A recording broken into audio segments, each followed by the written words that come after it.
New Mexico Humanities Council. Any views, findings, conclusions, or recommendations expressed in this program do not necessarily represent those of the National Endowment for the Humanities or the New Mexico Humanities Council.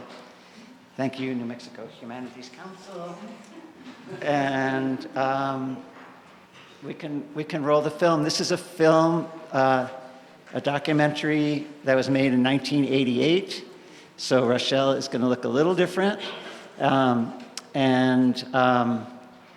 It features her life, and it's a great little film. It's about 35 minutes long.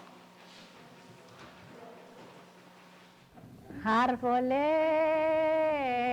lloran por lluvia y montañas por aire, así lloran los mis ojos por ti, querida amante.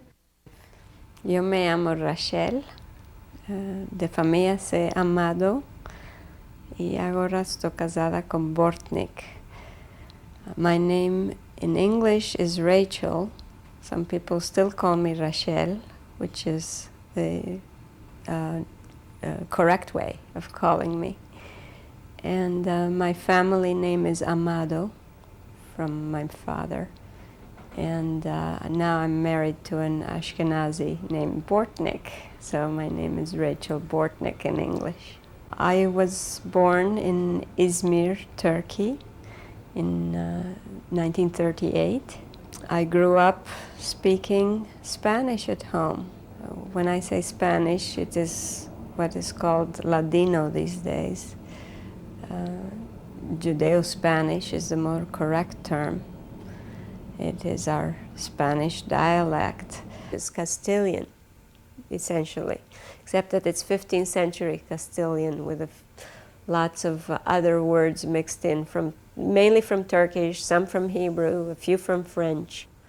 Under the Turkish Republic, Jews began to go to Turkish public schools. My parents first sent me to a Jewish school, which was just across the street, called the Bnei Brit School. And later, in the 4th grade, I transferred to a Turkish public school. Of course, my Turkish became much like the native Turks.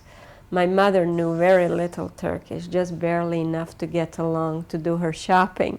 So at home, we continued to speak Spanish.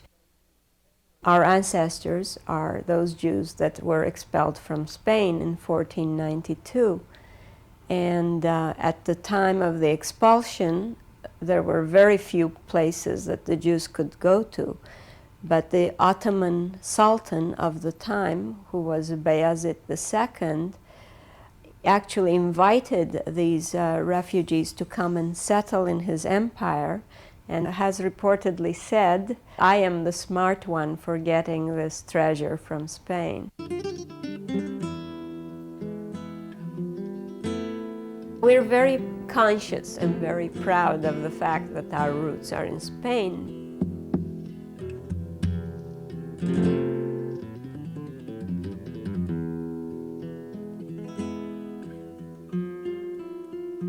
This so-called Golden Age, mostly under Arab rule in Spain, produced many scholars in different fields, many poets. Yehuda Halevi is one that comes to mind right away.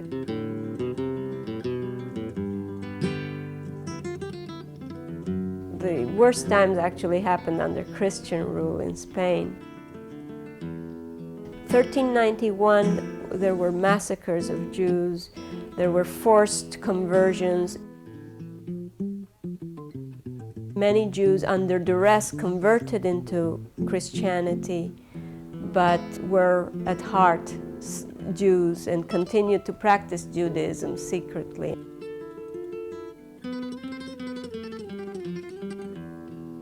And they called these people marranos, meaning swine actually, because they were insincere converts.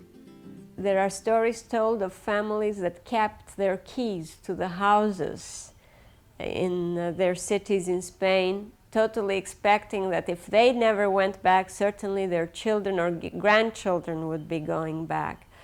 The fact of the matter, unfortunately, is that the expulsion was not officially rescinded until 1968. Although Jews were going back to Spain a few years before that, it was not official, and they could not build their synagogues and so on in Spain until 1968. So those families waited a long time if ever they did go back. My mother's family, their last name was Algranti. That is, my grandfather's last name was Algranti, which was changed from Algranati, which I think means that they came from Granada. My paternal grandfather was Samuel Amado, and he used to go around to the villages selling insurance, and my father used to tell me that when he was young he used to go along with him. This grandfather dressed typically Turkish. He wore a fez and a jubeh, that's like a kaftan.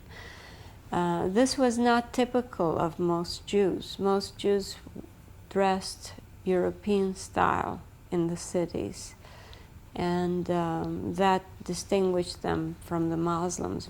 My father told me stories of visiting Turkish villages and the hospitality of the Turkish villagers and all the food that they used to offer them, and they even stayed overnight in some of those houses.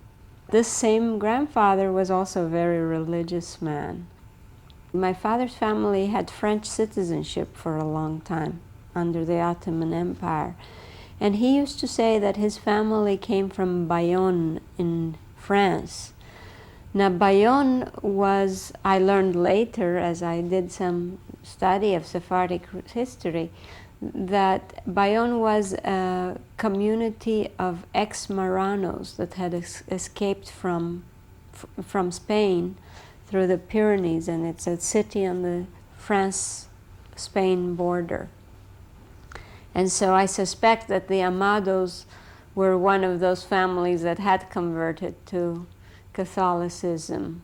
But then when the Inquisition came and things got worse for them, then they fled. And then they eventually found their way to Turkey.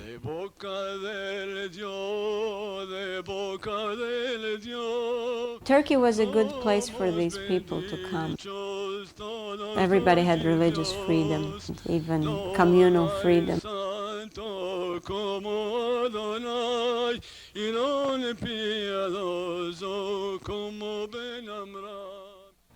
My name is Esther Levy. I was born in Egypt. My parents came from Turkey, Izmir. The same city?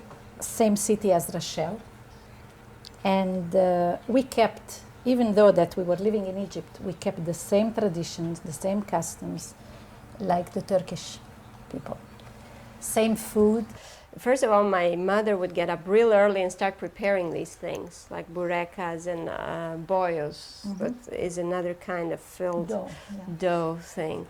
So she used to get up real early to prepare these things. And we would get ready for the bath. We used to go to the Turkish bath, which took most of the day. We used to take these prepared things to the bath, so we would eat after the bath, right there in the bathhouse. And that was in itself a... On Friday? Yeah, we used to take burekas and roskas and things like that to the bath.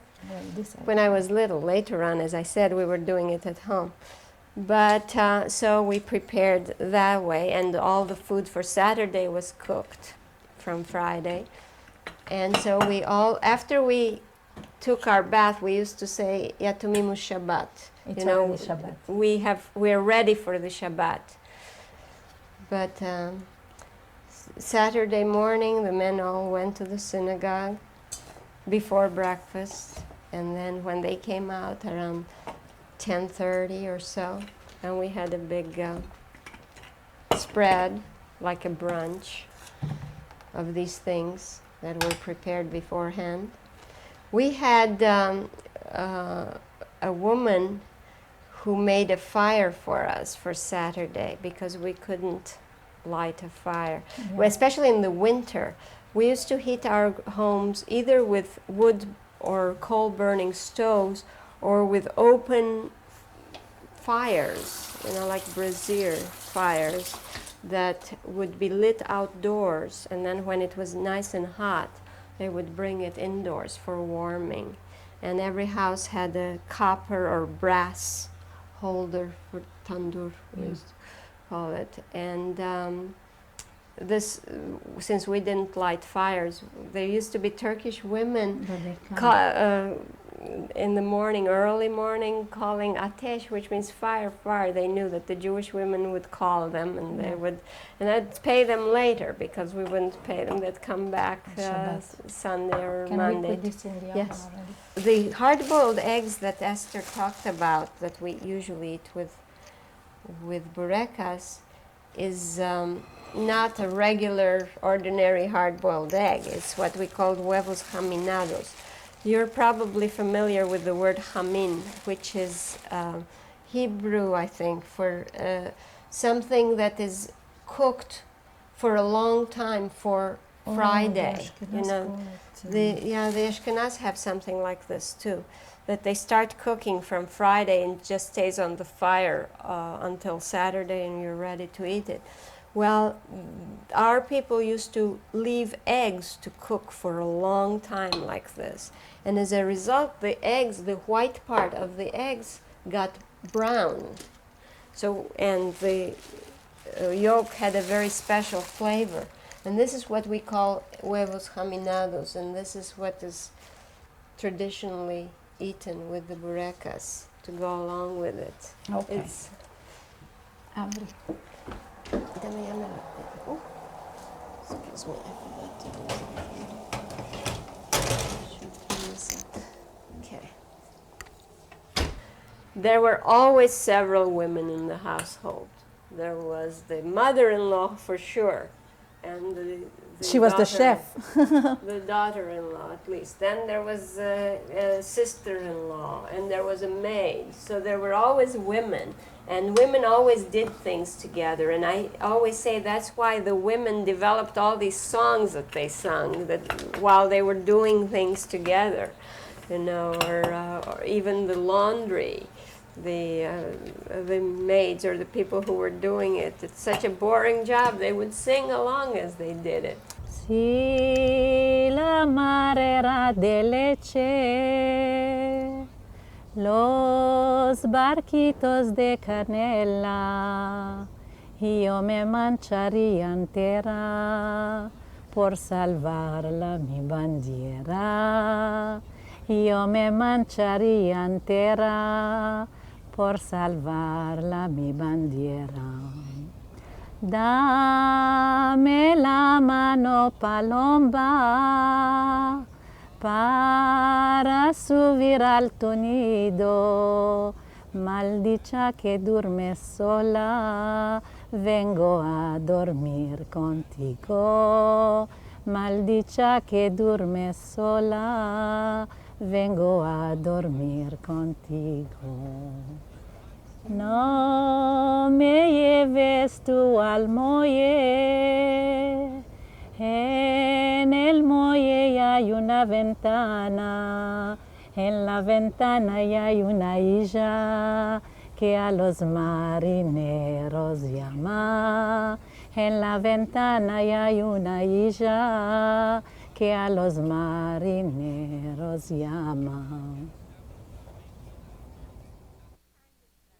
There were two kinds of vendors. One was the kind that went up and down the street and yelled or chanted their wares, whatever they were selling. Usually these were vegetable, fruit, and fish salesmen.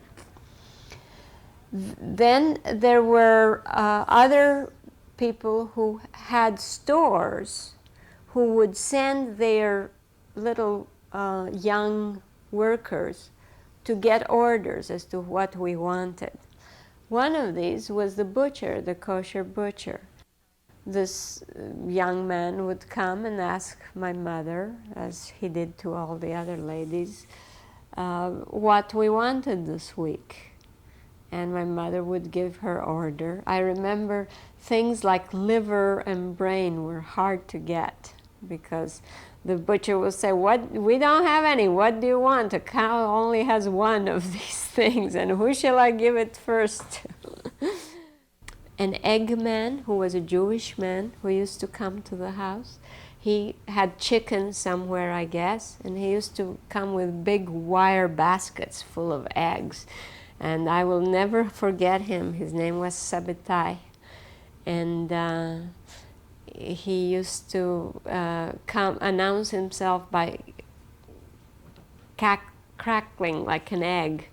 Quack, quack, quack, quack, quack, quack, quack, you know? And as children, we used to love that, of course, come down and ask our mother how many eggs you want today, you know, and bring our own wire basket, which was smaller, and he would put them in. And then we had a wine man, a Jewish wine man, who made kosher wine and sold us kosher wine, especially for Passover. That was a big deal, buying the wine from this man. And sometimes his wine would turn to vinegar and we would be without wine. It was a big thing. When we visited a family, we used to get dressed up. And the women, it was almost a tradition among women that they had to go visit each other on certain days. And you did not wait for people to invite you. What you would say is, "We would like to come and visit you. Which day can we come?" And the hostess would say which day you could come. And then the mothers would arrange 3, 4 women, whoever, with their children.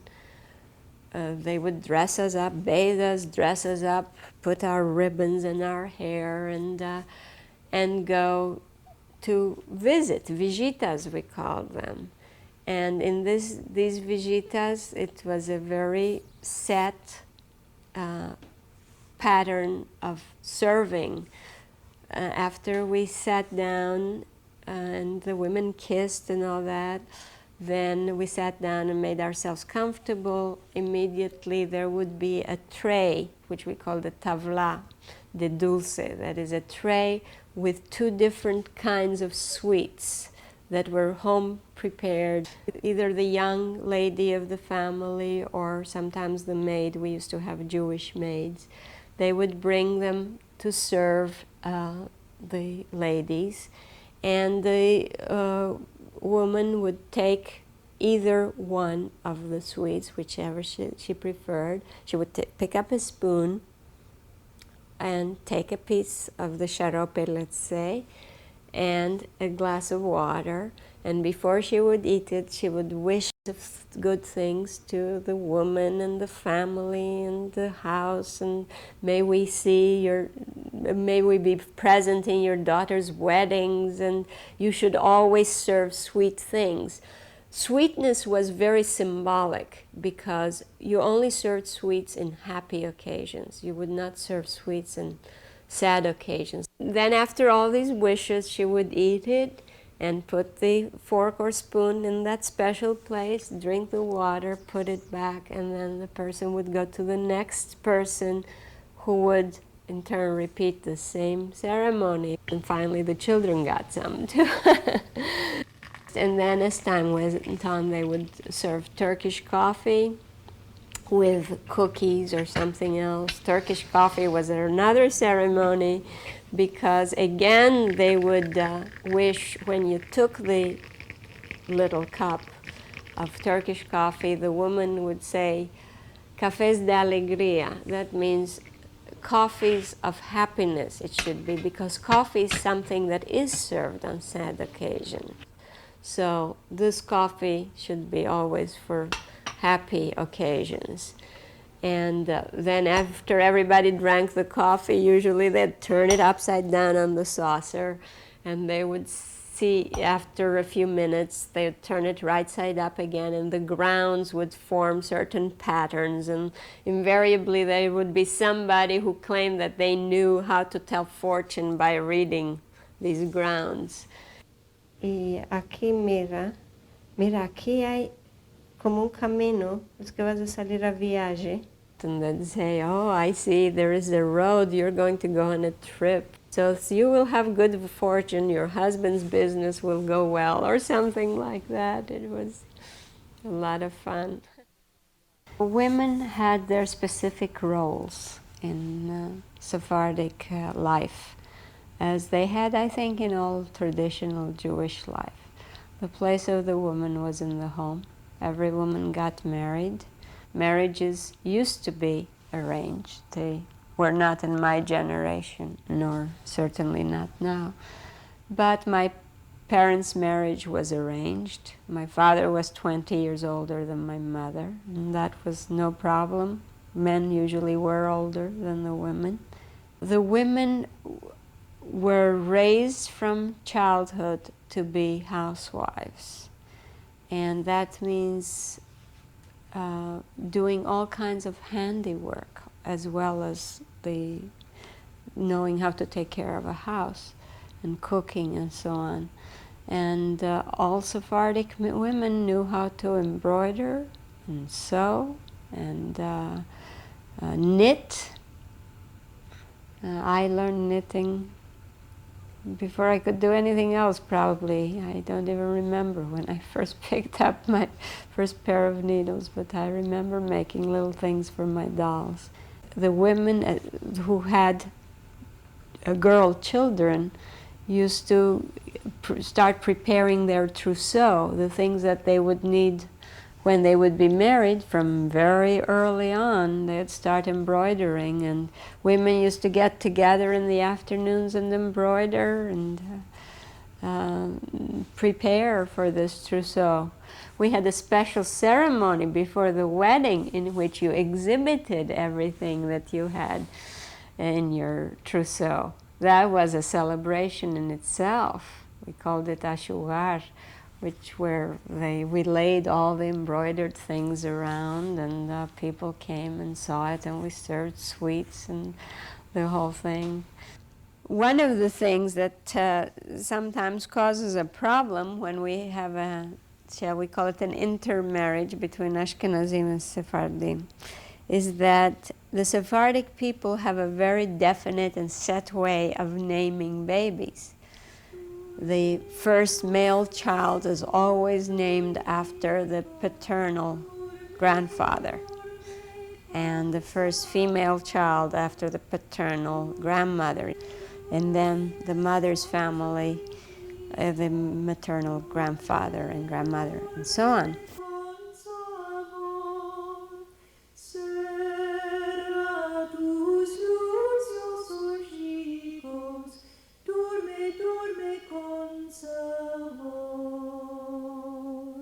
If this somebody is alive, that person is very honored. Well, this causes a problem among Ashkenazim, who have the superstition, which they think is a Jewish law, that you don't name babies after living people. The fact is, it's not a Jewish law, it's simply a superstition. And the Sephardic people don't believe in that superstition. We have others of our own. In our case, Joseph was both my father-in-law's name and my own father's name. So we couldn't name anybody Joseph. But it was all right with my father, because my brother's baby was named, or would be named, he wasn't born yet, Joseph. So, and he is named Joseph, and he carries the last name too, so he didn't mind that. He respected the fact that these Jewish people believe in that, so that's okay. For girls too, Sephardic people had the ceremony on the seventh day of the birth, and it's called Siete Candelas. They lit 7 candles. They sang Pizmonim, songs from the prayer book.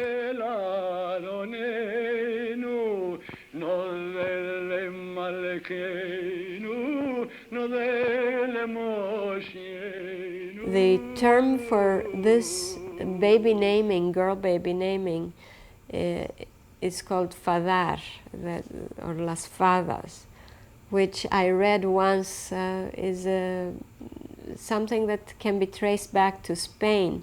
Fadas in Spanish means fairies, and there was a Spanish superstition that fairies protected little girls. So from there, somehow we came to call this ceremony Las Fadas. Growing up in Turkey, I thought Spanish is the Jewish language. That's what all the Jews spoke. Then I came to this country. I came to St. Louis, Missouri, where there were no Sephardim, and the Jews, the 60,000 Jews that lived there, most of them had never even heard of Sephardic people, let alone believe that you could be Jewish and not be from a Yiddish-speaking background. The first Jewish family I met asked me if I spoke Yiddish, and I said no. And she said, well, surely your parents speak Yiddish. And I said, no, I have never heard Yiddish in my life. And she said, what kind of a Jew are you? The first holiday that I celebrated here was Hanukkah, and I had never seen a dreidel. And I didn't know what latkes were. We have our own foods for the holidays, and the Jews here didn't know anything about it. So my whole concept of what being a Jew meant was shaken. And it was very, very disturbing, and I felt very lonely, to tell you the truth, because when I came, my father told me that the first thing I should do should be meet Jewish families in America. And I did that, and they doubted that I was Jewish, and they were not the kind of Jews that I was familiar with. If I had stayed in Turkey, my parents wouldn't have let me go to the university, because I would have had to leave town and go to Istanbul, and they just wouldn't do it. They didn't think it was necessary, and girls just didn't do it. But having been handed the scholarship and the opportunity to go to America and see the world, they were more willing to do it, although it was not easy to convince them. There are between 20 and 25,000 Jews left in Turkey today. The Turkish Jews today are very much like Turks. They're totally assimilated. They speak only Turkish. So the young generation feels more Turkish, whereas my generation felt more Jewish as distinct from the Turks. There are only 1,800 Jews left in my city, from maybe 25,000 when I lived there. Most of these people went to Israel. But they have a very solid Jewish life still in Turkey, with all the institutions still in operation, helping the poor and taking care of synagogues and institutions, Jewish schools, Jewish youth clubs. It's very sad, because my generation was the last one to speak the language fluently. When I had the children, I wasn't aware of what was happening. I thought, oh, well, Turkey's there, the Sephardic people are there. When they're older, they'll go and they'll find this world that I left behind just the way I left it. It didn't happen that way. My husband speaks only English, so I could only speak English with him, and the children learned only English. However, I don't think that we're ready to bury this language yet. It will live on, at least in our songs. There's a renewed interest in learning these old songs, some of which date back to Spain, some of which were composed in the diaspora, as we call it, the Ottoman Empire. This is my song. This is my favorite. The trees cry for rain and the mountains for Yeah, wind. but I especially like this what do you call this part? The Two line, refrain? the refrain, because it's sort of my life story. Oh. En Tell me tierras what will become of me. I will die in a strange land. Oh. Árboles lloran por lluvias y montañas por aires. Ansí lloran los mis hoyos por ti, querida amante. Ansí lloran los mis hoyos por ti, querida amante. Torno y digo, ¿qué va a ser de mí? En tierras ajenas yo me voy a morir. Okay, ajenas, je. I think it sounds like je. Je. Okay, so more je. Yeah, it's ajenas.